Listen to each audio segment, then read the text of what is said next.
जय हिंद दोस्तों, क्या सेना में इस तरीके का भेदभाव होता है?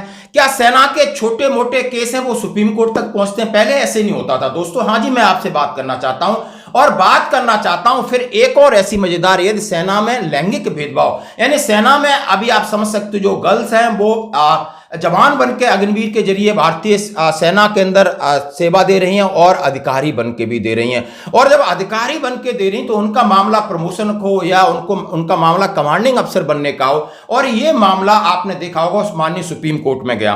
यानी महिला अधिकारियों की पदोन्नति में कोई भेदभाव नहीं, सेना ने सुप्रीम कोर्ट से कहा। यानी अब जो अंदर के मामले हैं भेदभाव के, एसीआर के, ये भी सुप्रीम कोर्ट तक जा रहे हैं। लेकिन एक साथ में दूसरी खबर करूंगा कि सेना में अब कोई लैंगिक भेदभाव नहीं है। लैंगिक भेदभाव की जब बात आती तो बड़ी एक बात होती कि सियाचिन में हो सकती है महिलाओं की तैनाती, तो पुरुष नर्स का काम क्यों नहीं कर सकते? हाई कोर्ट ने पूछा सवाल। अब हाई कोर्ट ने सवाल पूछा है कि जब मिलिट्री नर्सिंग सर्विस में महिलाएं काम कर सकती तो सबसे बड़ा भेदभाव तो यहां पर है।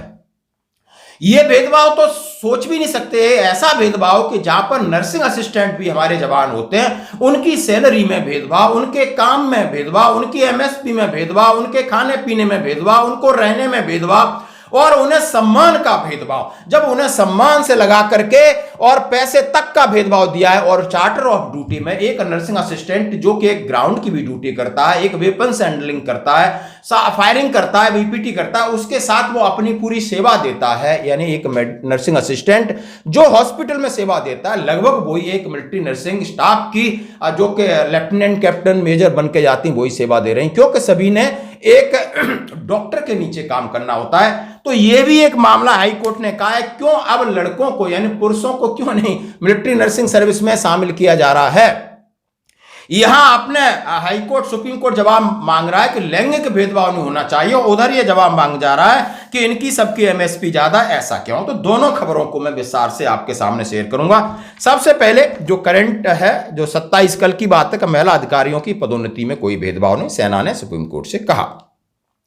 भारतीय सेना और केंद्र ने अपने पुरुष समकक्षों की तुलना में महिला अधिकारियों को कर्नल के पद पर पदोन्नति में भेदभाव और लिंग पूर्वाग्रह के आरोपों का खंडन किया है। ये रेखांकित किया है कि सेना ने बिना समझौता किए लिंग तटस्थता के हित में काम किया, पदोन्नति पर, योग्यता पर पिछली। यानी सेना ने स्पष्ट किया है कि लैंगिक कोई भेदभाव नहीं है, और भेदभाव है तो मिलिट्री नर्सिंग सर्विस में सामने दिख रहा है।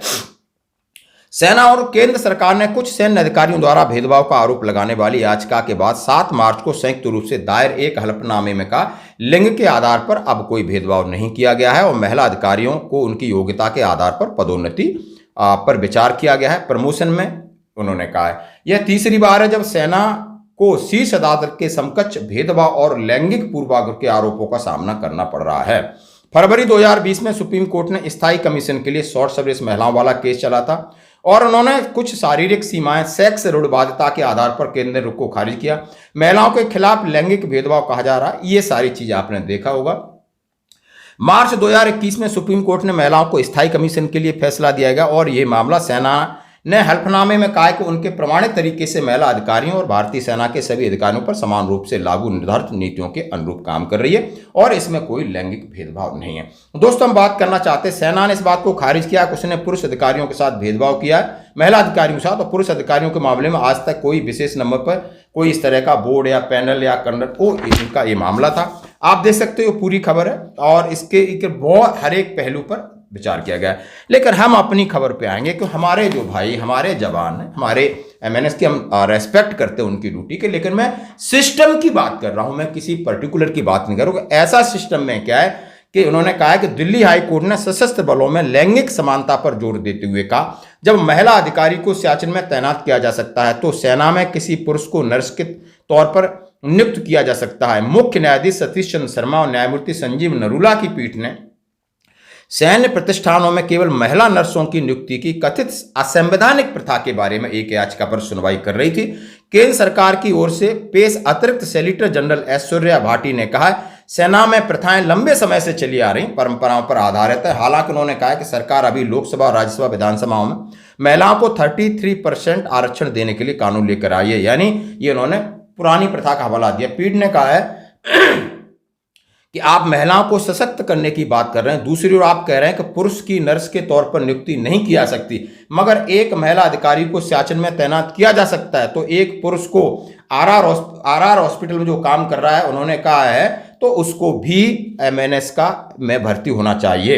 यानी इस बात पर भी अब जोर दे रहे हैं। तो ये बहुत अच्छी खबर है। भविष्य में हम चाहते हैं कि लैंगिक भेदभाव न हो, सब समान हो। कोई भी मिलिट्री नर्सिंग सर्विस में हमारे जवान भी जा सकते हैं या नौजवान भी जा सकते हैं, उनका जो एजुकेशन और जो भी क्राइटेरिया है उसको जो मीट करते हैं। तो दोस्तों ये थी खबर जो कि सेना की बात और सेना में डिस्क्रिमिनेशन की बात, सेना में भाईबंदी की बात अब माननीय हाई कोर्ट और सुप्रीम कोर्ट में गूंज रही है। और ये शायद मैं एक सकारात्मक कदम चाहता हूं कि न्याय सबको होना चाहिए था। और ये हमारी भारतीय सेना इतनी खूबसूरत है, इसमें सबको बराबर कार मिले और बराबर सम्मान मिले। धन्यवाद।